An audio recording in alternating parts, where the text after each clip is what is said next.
ನಾಡಿನೆಲ್ಲೆಡೆ ನವರಾತ್ರಿ ಹಬ್ಬವನ್ನು ಸಡಗರ ಸಂಭ್ರಮದಿಂದ ಆಚರಿಸಲಾಗ್ತಾ ಇದೆ.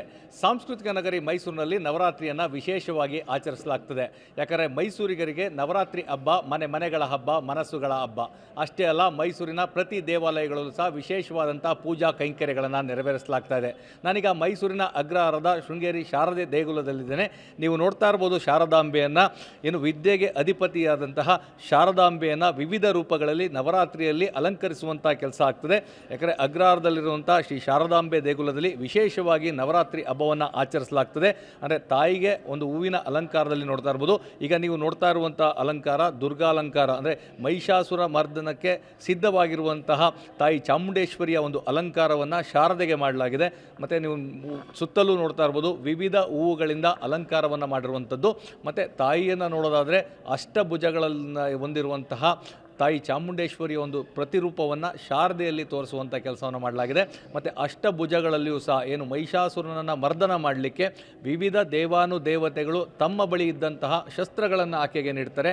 ಅದನ್ನು ಬಿಂಬಿಸುವಂಥದ್ದು. ಅಂದರೆ ಆ ಅಷ್ಟಭುಜಗಳಲ್ಲೂ ಸಹ ಒಂದೊಂದು ಆಯುಧವನ್ನು ಹಿಡ್ಕೊಂಡಿರುವಂಥದ್ದು. ಅಂದರೆ ಬಾಣ, ಧನುಷು, ತ್ರಿಶೂಲ, ಹಾಗೆ ಒಂದು ಕಡೆ ಶಂಖ, ಚಕ್ರ, ಗದೆ, ಹೀಗೆ ದೇವಾನುದೇವತೆಗಳು ನೀಡಿದಂತಹ ಆ ಅಸ್ತ್ರಗಳನ್ನು ಹಿಡಿದಂತಹ ತಾಯಿ ಚಾಮುಂಡೇಶ್ವರಿಯ ಒಂದು ರೂಪವನ್ನು ಶೃಂಗೇರಿಯ ಶಾರದಾಂಬೆಯಲ್ಲಿ ನಾವು ನೋಡ್ಬೋದಾಗಿದೆ. ಅದರ ಜೊತೆಗೆ ಕೆಳಭಾಗದಲ್ಲಿ ಬಂದರೆ ಅಂದರೆ ತಾಯಿ ಚಾಮುಂಡೇಶ್ವರಿಯ ವಾಹನ ಸಿಂಹ. ಆ ಸಿಂಹ ವಾಹನದಲ್ಲೇ ಮಹಿಷಾಸುರನನ್ನು ಮರ್ದನ ಮಾಡಿದಂಥದ್ದು. ಹೀಗಾಗಿ ಆ ಸಿಂಹವನ್ನು ಸಹ ಮುಂಭಾಗದಲ್ಲಿ ನಾವು ನೋಡ್ಬೋದು. ತಾಯಿ ಚಾಮುಂಡೇಶ್ವರಿ ಆ ಸಿಂಹದ ಮೇಲೆ ರೂಢವಾಗಿರುವಂಥದ್ದು. ಸಿಂಹಾರೂಢವಾದಂತಹ ನಾಡದೇವತೆ ತಾಯಿ ಚಾಮುಂಡೇಶ್ವರಿಯ ಪ್ರತಿರೂಪವನ್ನು ಶಾರದೆಯಲ್ಲಿ ತೋರಿಸುವಂಥ ಕೆಲಸವನ್ನು ಮಾಡಿದ್ದಾರೆ. ಹೀಗಾಗಿ ಇದರ ಜೊತೆಗೆ ಹೂವಿನ ಅಲಂಕಾರ ಮತ್ತು ಪೂಜಾ ಕೈಂಕರ್ಯಗಳನ್ನು ನೋಡಿದ್ರೆ ಆ ಸ್ತೋತ್ರಗಳನ್ನು ಹೇಳುವುದು, ಜಪ ತಪಗಳನ್ನು ಮಾಡುವಂಥದ್ದು ನಿರಂತರವಾಗಿ. ಅಂದರೆ ಈ ನವರಾತ್ರಿ ಸಂದರ್ಭದಲ್ಲಿ ಗರ್ಭಗುಡಿಯಲ್ಲಿ ಆಗ್ತಾ ಇರುವಂಥದ್ದನ್ನ ನೀವು ನೋಡ್ಬೋದು. ಸೊ ವಿಶೇಷವಾದಂಥ ಪೂಜಾ ಕೈಂಕರ್ಯಗಳು. ಮತ್ತು ದೇವಸ್ಥಾನಕ್ಕೂ ಸಹ ಪ್ರತಿನಿತ್ಯ ಸಾವಿರಾರು ಸಂಖ್ಯೆಯಲ್ಲಿ ಭಕ್ತರು ಆಗಮಿಸ್ತಾರೆ. ಸೊ ಈಗ ನೋಡುವಂಥ ದೇವಿಯ ರೂಪ. ಮತ್ತು ಈ ಭಾಗದಲ್ಲಿ ನೋಡ್ತಾ ಇರ್ಬೋದು ದೇಗುಲದ ಆವರಣವನ್ನು ಸಹ ಪುಷ್ಪಗಳಿಂದ ಅಲಂಕಾರ ಮಾಡಿರುವಂಥದ್ದು. ದೇಗುಲದ ಪ್ರಾಂಗಣ ಸಂಪೂರ್ಣವಾಗಿ ಹೂವುಗಳಿಂದ ಅಲಂಕೃತಗೊಂಡಿದೆ. ನವರಾತ್ರಿಯ ಹಬ್ಬದ ಸಡಗರ ಸಂಭ್ರಮ ಜೋರಾಗಿದೆ. ಮತ್ತು ಪ್ರತಿನಿತ್ಯ ಸಾವಿರಾರು ಸಂಖ್ಯೆಯಲ್ಲಿ ಭಕ್ತರು ಇಲ್ಲಿಗೆ ಆಗಮಿಸಿ ಆ ತಾಯಿಯ ದರ್ಶನವನ್ನು ಪಡೆಯುವಂಥದ್ದು.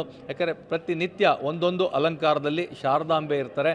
ಸೊ ಶಾರದಾಂಬೆಯನ್ನು ಮಹಿಷಾಸುರ ಮರ್ದಿನಿಯ ರೂಪದಲ್ಲಿ ಇವತ್ತು ನೋಡ್ಬೋದಾಗಿದೆ. ಅದೇ ರೀತಿಯಾಗಿ ಚಾಮುಂಡೇಶ್ವರಿಯ ಯಾವ ಅಲಂಕಾರಗಳಿದೆ ಎಲ್ಲ ಅಲಂಕಾರಗಳನ್ನು ಪ್ರತಿದಿನ ಕಣ್ತುಂಬಿಕೊಳ್ಳುವಂಥ ಕೆಲಸವನ್ನು ಭಕ್ತರು ಸಹ ಮಾಡ್ತಾರೆ. ಸೊ ಹೀಗಾಗಿಯೇ ಅಗ್ರಹಾರದ ಶಾರದಾಂಬೆಯ ದೇಗುಲ ಏನಿದೆ ಇಲ್ಲಿ ವಿಶೇಷವಾದಂತಹ ನವರಾತ್ರಿಯ ಆಚರಣೆ ಆಗ್ತದೆ. ಸೊ ನವರಾತ್ರಿಯ ಆಚರಣೆ ಹೇಗಿರುತ್ತೆ ಮತ್ತು ಇಲ್ಲಿನ ವಿಶೇಷತೆಗಳೇನು, ಈ ಬಗ್ಗೆ ಮಾತಾಡಲಿಕ್ಕೆ ದೇವಸ್ಥಾನದ ಶೇಷಾದ್ರಿ ಅವರು ನಮ್ಮ ಜೊತೆಗಿದ್ದಾರೆ.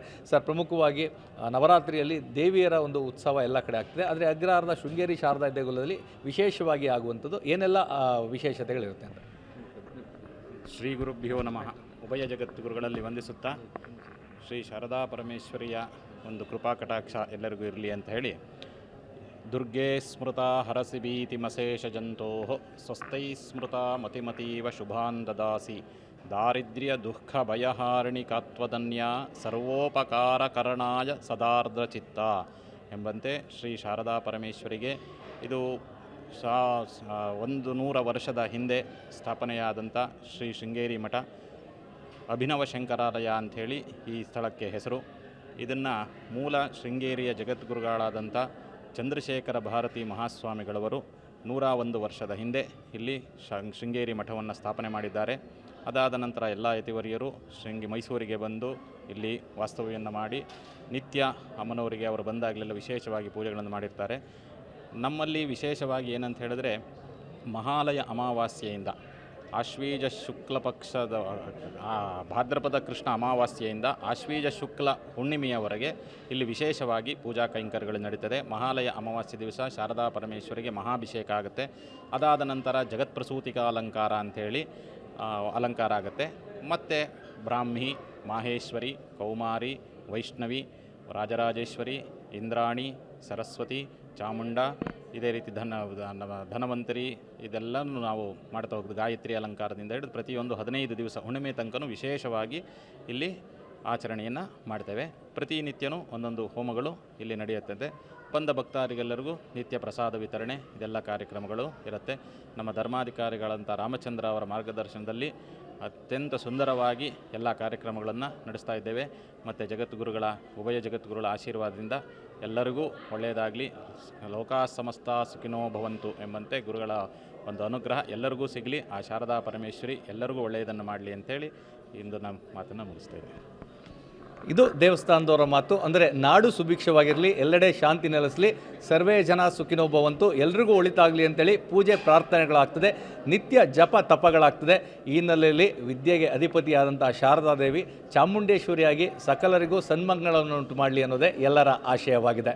ಕ್ಯಾಮ್ರಾ ಪರ್ಸನ್ ರಘು ಜೊತೆ ರಾಮ್, TV9 ಮೈಸೂರು.